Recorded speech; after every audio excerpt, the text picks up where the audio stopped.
গল্প আমাটির ভেপু লিখেছেন কবি বিভূতিভূষণ বন্দ্যোপাধ্যায়। সকালবেলা ৮টা কি ৯টা। হরিহরের পুত্র আপন মনে রোয়াকে বসিয়া খেলা করিতেছে। তাহার একটা ছোট্ট টিনের বাক্স আছে, সেটা ঢালা ভাঙা। বাক্সের সমুদয় সম্পত্তি সে উপর করিয়া মেঝেতে ঢালিয়াছে। একটা রং ওঠা কাঠের ঘোড়া, 4 পয়সা দামের একটা টোল খাওয়ার টিনের ভেপুবাসি, গোটা কত কড়ি। এগুলি সে মায়ের অজ্ঞাতসারে লক্ষ্মী পূজার কড়ির চুপড়ি হইতে খুলিয়া লইয়াছিল। ও পাছে কেহ টের পায় এই ভয়ে সর্বদা লুকাইয়া রাখে। একটা 2 পয়সা দামের পিস্তল, কতগুলো শুকনো নাটা ফল, দেখিতে ভালো বলিয়া তাহার দিদি কোথা হইতে অনেকগুলো কুড়াইয়া আনিয়াছিল। কিছু তাহাকে দিয়াছে, কিছু নিজের পুতুলের বাক্সে রাখিয়া দিয়াছে। খান কতক খাপড়ার কুচি। গঙ্গা যমুনা খেলিতে এই খপড়াগুলির লক্ষ্য অব্যর্থ বলিয়া বিশ্বাস হওয়ায় সে এগুলি সযত্নে বক্সে রাখিয়া দিয়াছে। এগুলি তাহার মহামূল্যবান সম্পত্তি। এতগুলি জিনিসের মধ্যে সবে সে টিনের বাঁশিটা কয়েকবার বাজাইয়া সেটির সম্বন্ধে বিগত কৌতূহল হইয়া তাহাকে একপাশে রাখিয়া দিয়াছে। কাঠের ঘোড়া নাড়াচাড়া করা হইয়া গিয়াছে, সেটিও একপাশে পিজরা পোলের আসামি ন্যায় পড়িয়া আছে। বর্তমানে সে গঙ্গা যমুনা খেলিবার খাপড়াগুলিকে হাতে লইয়া মনে মনে দাওয়ার উপর গঙ্গা যমুনার ঘর আঁকা কল্পনা করিয়া চোখ বুঝিয়া খপড়া ছুঁইয়া দেখিতেছে তা ঠিক হইতেছে কিনা। এমন সময় তাহার দিদি দুর্গা উঠানের কাঁঠালতলা হইতে ডাকিল, অপু, ও অপু। সে এতক্ষণ বাড়ি ছিল না, কোথা হইতে এইমাত্র আসিল। তাহার স্বর একটু সতর্কতা মিশ্রিত। মানুষের গলার আওয়াজ পাইয়া অপু কলের পুতুলের মতো লক্ষ্মীর চুপড়ির কড়িগুলি তাড়াতাড়ি লুকাইয়া ফেলিল। পরে বলিল, কি রে দিদি? দুর্গা হাত নাড়িয়া ডাকিল, আয় এদিকে শোন। দুর্গার বয়স 10-11 বছর হইবে।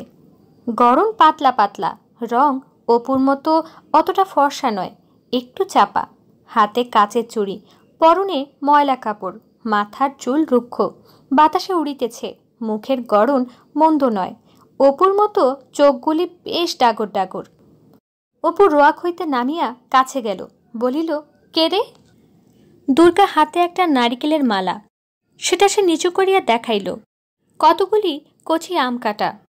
সুর নিচু করিয়া বলিল, মা ঘাট থেকে আসেনি তো? অপু ঘাড় নাড়িয়া বলিল, হুম। দুর্গা চুপি চুপি বলিল, একটু তেল আর একটু নুন নিয়ে আসতে পারিস? আমের কুশি জারাবো।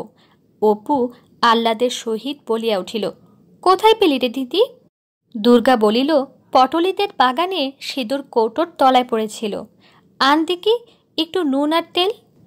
অপু দিদির দিকে চাহিয়া বলিল, তেলের ভার ছুলে মা মারবে যে, আমার কাপড় যে বাসি। তুই যা না শিগগিরি করে। মার আসতে এখনো ঢের দেরি, ঘাড় কাস্তে গিয়েছে, শিগগিরি যা। অপু বলিল, নারিকেলের মালাটা আমায় দে, ওতে ঠেলে নিয়ে আসবো। তুই খিড়কির দৌড়ে গিয়ে দেখ মা আসছে কিনা। দুর্গা নিম্নস্বরে বলিল, তেল টেল যেন মেঝেতে ঢালিস নে, সাবধানে নিবি, নইলে মা টের পাবে। তুই তো একটা হাবা ছেলে। অপু বাড়ি মধ্যে হইতে বাহির হইয়া আসিলে দুর্গা তাহার হাত হইতে মালা লইয়া আমগুলি বেশ করিয়া মাখিল, বলিল, নে হাত পাত। তুই অতগুলো খাবি দিদি? অতগুলো বুঝি হলো? এই তো ভারী বেশি, যা। আচ্ছা নে, আর 2 আনা। বাহ, দেখতে বেশ হয়েছে রে। একটা লঙ্কা আনতে পারিস? আর 1খানা দেব তাহলে। লঙ্কা কি করে পারবো দিদি?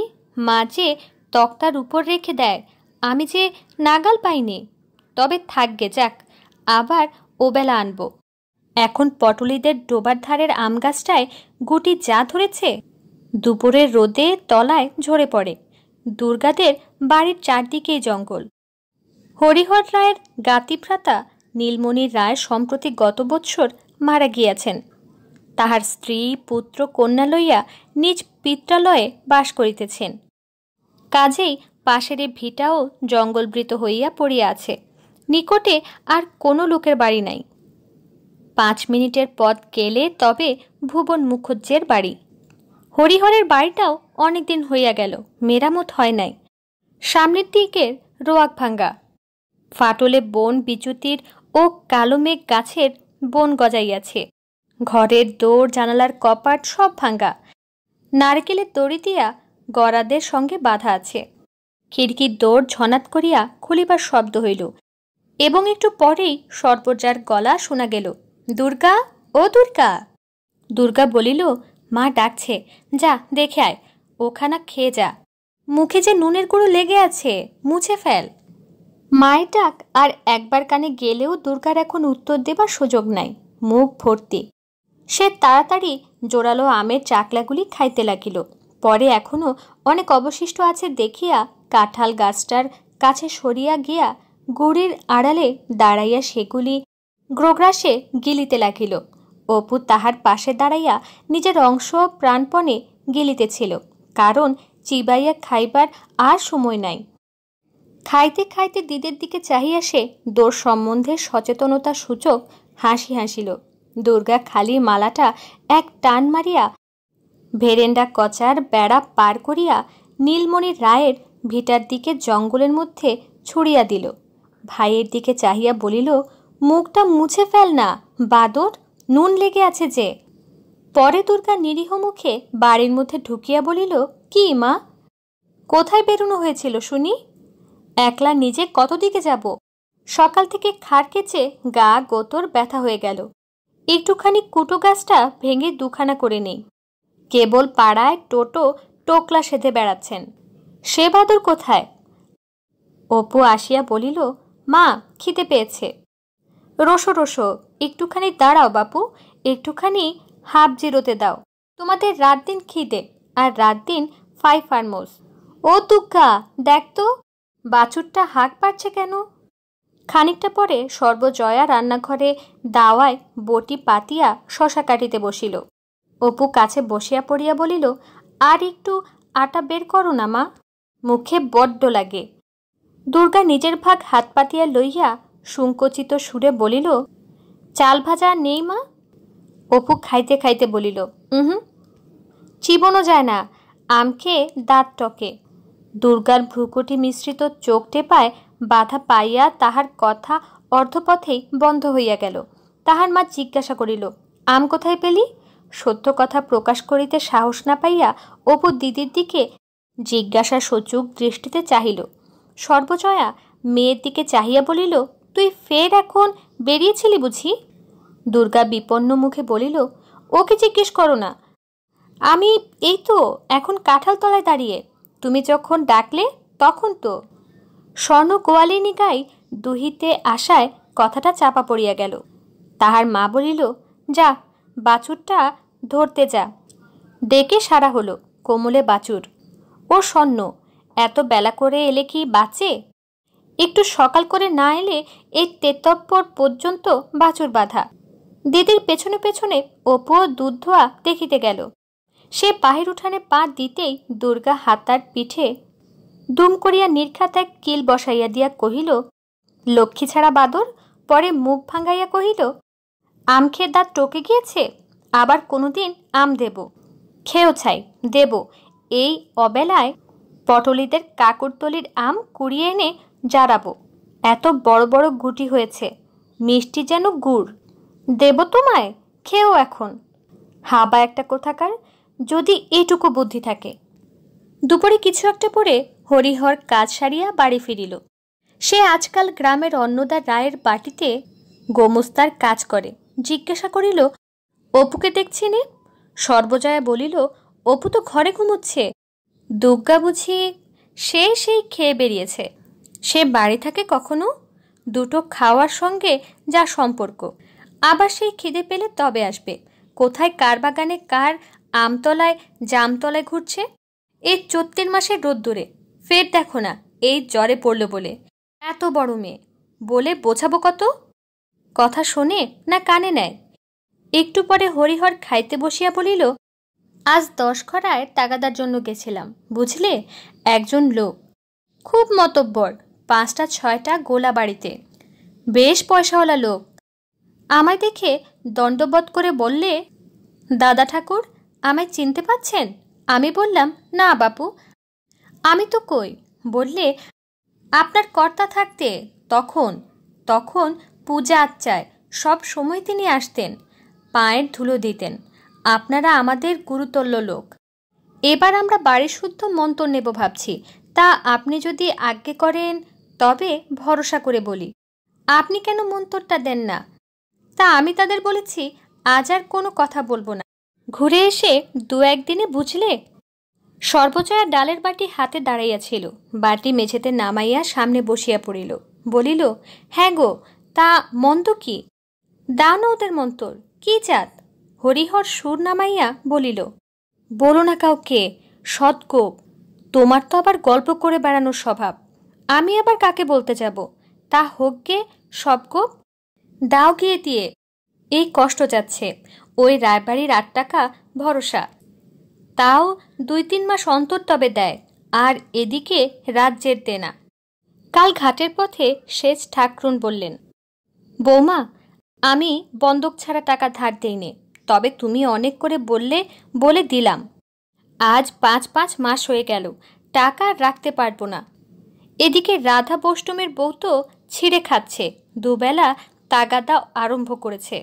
ছেলেটার কাপড় নেই, 2-3 জায়গায় সেলাই। বাছা আমার তাই পরে হাসি মুখে নেচে নেচে বেড়ায়। আমার এমন হয়েছে যে ইচ্ছে করে একদিকে বেরিয়ে যাই। আর একটা কথা ওরা বলেছিল বুঝলে, বলছিল গায়ে তো বামুন নেই, আপনি যদি এই গায়ে উঠে আসেন তবে জায়গা জমি দিয়ে বাস করাই। গায়ে 1 ঘর বামুন বাস করানো আমাদের বড্ড ইচ্ছে, তা কিছু ধানের জমি টমি দিয়েও রাজি। পয়সার তো অভাব নেই, আজকাল চাষাদের ঘরে লক্ষ্মী বাঁধা। ভদ্র লোকেদেরই হয়ে পড়েছে হাঁ ভাত চো ভাত।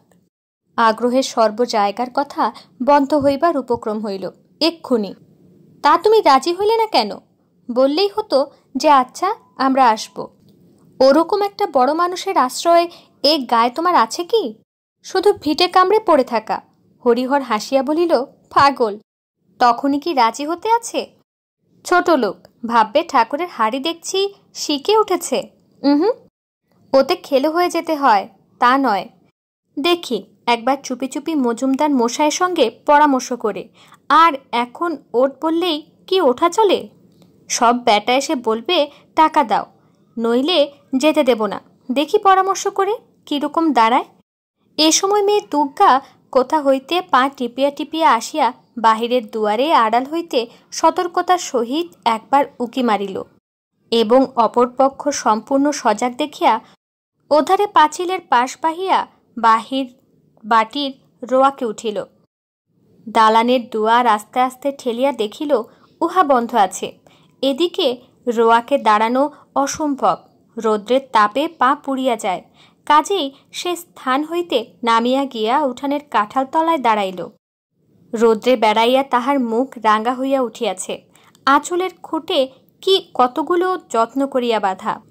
সে আসিয়াছিল এজন্য যে যদি বাহিরের দুয়ার খোলা পায় এবং মা ঘুমাইয়া থাকে তবে ঘরের মধ্যে চুপি চুপি ঢুকিয়া একটু শুইয়া লইবে। কিন্তু বাবার, বিশেষত মার সামনে সম্মুখ দুয়ার দিয়া বাড়ি ঢুকিতে তাহার সাহস হইল না। উঠানে নামিয়া সে কাঁঠাল তলায় দাঁড়াইয়া কি করিবে ঠিক করিতে না পারিয়া নিরুৎসাহ ভাবে এদিক ওদিক চাহিতে লাগিল। পরে সেখানেই বসিয়া পড়িয়া আঁচলের খুঁট খুলিয়া কতগুলি শুকনো রওড়া ফলের বিচি বাহির করিল। খানিকক্ষণ চাহিয়া থাকিয়া সে আপন মনে সেগুলি গুনিতে আরম্ভ করিল। 1, 2, 3, 4, 26টা হইল। পরে সে 2-3টা করিয়া বিচি হাতের উল্টা পিঠে বসাইয়া উঁচু করিয়া ছুড়িয়া দিয়া পরে হাতের সোজা পিঠ পাতিয়া ধরিতে লাগিল। মনে মনে বলিতে লাগিল, অপুকে এগুলো দেব, আর এগুলো পুতুলের বাক্সে রেখে দেব। কেমন বিচিগুলি তেল চুকচুক করছে, আজই গাছ থেকে পড়েছে। ভাগ্যিস আগে গেলাম, নইলে সব গৌরতে খেয়ে ফেলে দিত। ওদের রাঙ্গি গাইটা একেবারেই রাক্ষস, সব জায়গায় যাবে। সেবার কতগুলো এনেছিলাম, আর এগুলো নিয়ে অনেকগুলো হলো। সে খেলা বন্ধ করিয়া সমস্ত বিচি আবার সযত্নে আঁচলের খুঁটে বাঁধিল। পরে হঠাৎ কি ভাবিয়া রুক্ষ চুলগুলি বাতাসে উড়াইতে উড়াইতে মহা খুশির সহিত পুনরায় সোজা বাটির বাহির হইয়া গেল।